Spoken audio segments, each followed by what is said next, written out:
Here's my project for Miss England's class. Project. Here's my project for Miss England's class. Project. I wrote this all in one single day. I've been too busy. That's life. This wasn't made by Universal Studios, by the way. Ladies and gentlemen from the southern states of America, we are gathered here today to bring in the beginning of a new era. And now the Speaker of the South, Jay Prince. Oh, yeah. So, the American Revolution, it happened. But who's to say how it happened? A 17-year-old art student? Yeah, sure, why not? Hi, I'm Tariq, and today I'll be talking about the causes of the American Revolution. They picked me because actual historians have better things to do and don't have Miss England's AP class. The earliest cause considered by many is considered to be the Navigation Act back in 1651. Keep in mind that the war didn't start until 1750, so imagine how angry people had to be in order for that to transcend 99 years. Okay, enough imagining. Think of the Americas and the colonists within as the children of the British. The Navigation Act was the equivalent of saying that they couldn't ride their bike past a certain block. The British wanted to maintain the trading of the colonists in the Americas, so they made a restriction on how far they could go to trade. It restricted trade in any foreign country, including the Netherlands, French, and other European countries. This, of course, made colonists upset for numerous reasons. In particular, it was because they were losing a whole target market that proved profitable. The British, however, saw this as just benefiting them. They wanted all their resources for their own, and for a colony built around people just stealing land from other people, do y'all really have the right to complain? Like, seriously? Fast forwarding a bit to Bacon's Revolution in 1676, which was a Nathaniel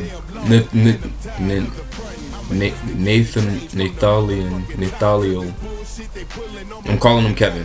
Kevin Bacon led rebellion against William Barclay that was fueled heavily by large taxes and high tobacco prices. And yeah, I guess in the end the taxes were reduced, but about 23 people died. Small price to pay for cancer cigs, huh? No wait, they didn't have cigs yet.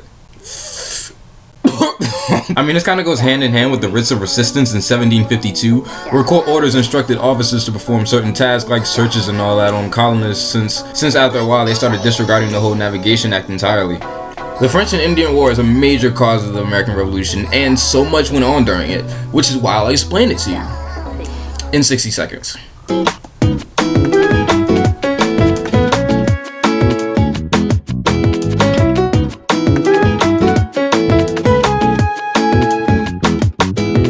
The French and Indian War took place from 1752 to 1763 respectively, and was mainly a fight between France and Britain if anything. While we owned the 13 colonies, the French owned this whole Jesus Christ. However, we were there first.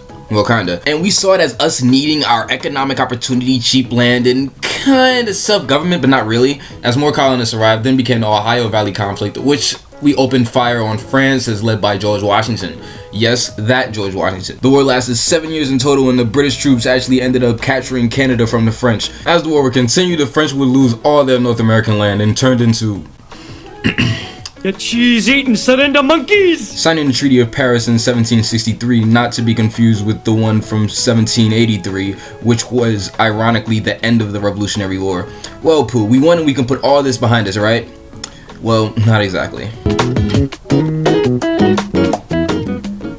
Then it led to the Proclamation of 1763, which restricted the Americans, I can use that term now, right, from settling anywhere west of the Appalachian Mountains. While Americans saw this as sort of belittling their potential, the British were thinking more rationally. When you cook something on an oven, you don't touch the oven right away, you wait. And for all the people that just went, you bugging, I touched the oven, this analogy isn't for you. The British didn't want the Americans getting in any more conflict. But the thing that really got tension started was the Stamp Act in 1765, which was taxation on the colonists in place by the British that required them to purchase stamps for any document and pay heavy taxes. The Americans were furious. Taxation? Is y'all serious? My G, this is our land. Plus, I ain't even taxing this with representation? Y'all shot out. Okay, maybe they didn't say that exactly, but that's kind of where they were coming from. The British felt as though they did so much work to protect them in the war, there ain't really no reason why they couldn't give them money to help pay for the damages. Americans wasn't really trying to hear all that, and as seen in these pictures of them terrorizing taxers. Okay, these last two have nothing to go hand in hand with the Townsend Act, which was almost the same thing, but with tax on glass, lead, paper, paint, and tea. This was put into place to strictly manage the colonies, but the Americans just saw this as more food out their pockets and money off the table. Okay, listen, it's late. This also goes right back to 1765 with the Quartering Act, which, for lack of a better word that I'm too lazy to go check the thesaurus for at the moment, forced the colonists to feed and house all British troops that came their way. I say forced because they really wasn't trying to do it, disregarding this fancy war that they fought for them. Pfft, what? Next thing you know, they finna be asking for our tea. On March 5th, 1770, the Boston Massacre happened, which was a street fight between a mob and some British soldiers. The whole thing was really convoluted because it's kind of hard to pinpoint what exactly happened. From the British perspective, there wouldn't be a fight if y'all ain't united. But the colonists were like, well, y'all shot first, so... nevertheless, they were really angry at one another and tension built. To make matters worse, enters 1773's Tea Act, which was meant to save the British East Indian Company by making colonists buy tea free of taxes and resulted in cutting off merchants out of the tea trade. I'm guessing the whole free taxes thing was the British way of trying to calm the Americans down, but they weren't really trying to hear all that. This just made them more angrier, which... I don't understand. Ain't the tea cheaper this way? December 16th, 1773 saw the Boston Tea Party, which consisted of angry colonists dressed as natives, dumping 18,000 pounds of tea into the Boston harbor. I don't get it. Ain't the point of all this was to drink tea? Y'all finna drink it out the ocean? I hear Lord Tipton has a boatload of tea coming in tonight from England. Let's dump it in the harbor to protest high taxes. The harbor? Isn't that where all those British ships are with the big guns pointed at us? There's an episode of the Disney Channel live-action sitcom The Sweet Life of Zack and Cody that tells the story of the Boston Tea Party through the colonists' eyes. While inaccurate because it equalizes a foreigner and a not white man, it does show why they did this. Give me liberty or give me death! Is there a third choice? They wanted to show that they wanted their independence, that they needed it, and that they would do anything to get it. Give up us tea. Now let's see, what else does this paper say I have to do? A song. Alright. Intolerable acts were passed in 1774 and negative impact it saw. It punished all who had to do with that Tea Party diss. Boy, those British were pissed. Oh, but can you blame them? They lost all that tea. But the colonists ain't care. No, no, someone had to pay the fee.